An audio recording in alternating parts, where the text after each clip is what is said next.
mo, malaki na yung progression ni Mingming Puzo na sa mga interview natin dati. Very fluid si Oo. Mingming. Ngayon, iba na yung confidence niya. Oo. Congratulations, Mingming Puzon. Maraming sinetap si Mingming Puzon dito sa kasama natin ngayon. Top scorer ng LPU and off the match, 17 points today. As expected naman to. Joan Duguna, kamusta? Okay lang po. Oh, congratulations. Thank you po. Congrats, Thank you. John. Okay, Joan, this season, kompleto pa rin kayo. Nandyan pa rin yung mga pieces ninyo. May mga nawala, may mga idinagdag. Ikaw, ano yung mga dinagdag mo sa laro mo? Kasi alam na natin, you're one of the most efficient scorers. Hirap kang pigilan ng mga blockers, ng mga kalaban. Pero ikaw, mayroon ka bang bagong dinagdag dun sa arsenal mo sa opensa? Siguro po, dahil nga po ang dami din nawala last season. So, isa na din po ako sa senior. So, kailangan ko din po mag-step up para sa team. Yun lang siguro po yung inano ko din talaga na kailangan kong tulungan yung team para sa team po. Ang laki nga ng tinulong mo dito. Sige, bago ibigay Anjo, pag-usapan natin yung set number 2. Gusto kong i-emphasize yun kasi ang ganda ng recovery nyo. From 25-13, nakabalik kayo set number 3. Parang, back to your usual ways kayo ng set number 3. As a team, ikaw nakakakita nung nangyayari sa court. What happened in set 2 to your team? How were you guys able to respond ng set number 3? Nung second set po, siguro nag-relax kami. Tapos, nung third set na, yun nga po sabi ni coach na wag kami mag-relax. Tsaka, wag namin hayaan na lang kung ano yung ipinapakita namin. Yun nga po sabi ni Coach Cram na ang sarap ipaglaban yung pinaghirapan namin. Kaya yun po. Okay. John, congratulations para sa panalo at sa pagiging best player of the game. Ito lang, ang tanong ko, no? Do you feel any pressure right now? Okay. Hindi, Wala. i-connect ko yung Konti tanong po. eh. I-connect ko to eh. Connect mo. Konti. Sige. Pero ito, nasanay ka na ba na ikaw yung isa sa inaasahan sa loob ng team, mas lalo na pagdating ng crunch time? Opo. Pero at the same time po, nakabahan pa rin po ako kasi nga isa po ako sa inaasahan din ni Coach Cram. So kailangan ko din po mag-contribute para sa team ko. Kapag ba dumadating yung game day, inaasahan mo na mostly ng blockers, automatic nasa iyo na kapag papalo ka. Anong ginagawa mo? Anong ginagawa mong mindset? Papaluin ko po ito. Papatayin ko. Kahit ano mangyari. Opo, ayun. Ganun ka kadeterminado. Oo. Opo. At lalo to, sige, pag-usapan natin, kasi San Beda kanina, parang ang isa sa mga magiging strength nila ngayong season 99, blocking nila.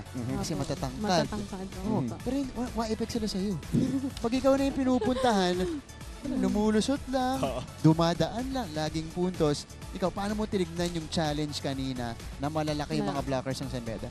Pagka po, isa lang yung blocker, tas hindi kaya makikita ko na lang po sa ere na papunta pa lang po yung isang blocker. Sa gitna ko po yung pinapadaan. Tamang veteranong-veterano na. Ito to, John, sinong nagbibigay ng kumpiyansa sa'yo sa loob ng court?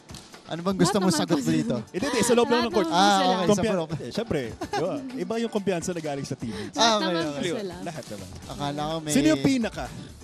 May finifish na sagot si... Wala si po. Anjo. Ay, wala. Sure ka na? Yes po. Okay, sure ka na. Okay, masasabi mo dun sa performance ng team nyo, lalong-lalo na kay Hart kasi bago siya. Tapos ang ganda agad ng performance. Ikaw, nakita mo na ba to sa ensayo, sa mga previous tournament sa sinalihan nyo na may potential itong si Hart? Opo. Meron nga po. Kaso nga po noon sa training kami medyo na-alanganin po si coach niya kasi minsan off siya sa training. Pero buti naman, ngayong laro ay naipakita niya din yung dapat niya ipakita. I-share mo sa kanya yung nickname na ginawa namin para sa kanya. Ano? Sige, Queen of Tips daw. Ayun ang Sabi ni nickname. Anjo, okay. Kasi na puro siya ganun eh. Drop Puro ball. ganun. Ayun po yung sinabi sa kanya ni Coach Cram. Sabi sa kanya. Oo. Kaya hindi niya na kailangan paluin. Basta i-drop ball niya lang. Pero super effective siya. Alam mo, feeling ko sabi mo minsan off siya sa training. Baka gusto niya NCAA lang yung lalaroan niya. May mga ganong players. Gusto yung official game Baka ng Excel. na-pressure. Correct. May mga ganon. Na-pressure sa training. Na-pressure sa Yeah. training. Ayan. Pero ang ganda ng performance nyo ngayong araw na to. Congratulations. Pinakita nyo na experience na kayo. Kaya nyo nang tumapos ng mga laban. Katulad ng game na to na natalo kayo ng set number 2. Bumawi kayo sa dalawang sunod. Okay, last na lang, Joan. Tingin mo from last season, naabot nyo na ba yung Peak.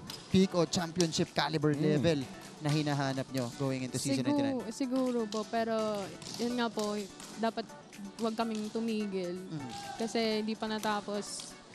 Tsaka step by step lang po sa mga kalaban namin. Okay, Johan, dahil nanalo kayo, congratulations. Pagkakataon mong batiin lahat ng nanonood sa inyo ngayon, nakasuporta sa team ng LPU. At sa'yo na rin. So yung inspirasyon mo, batiin mo na. Ayun. Na ayaw mong sagutin kanina. Thank you po sa lahat ng mga sumusuporta po. Pati sa LPU community, sana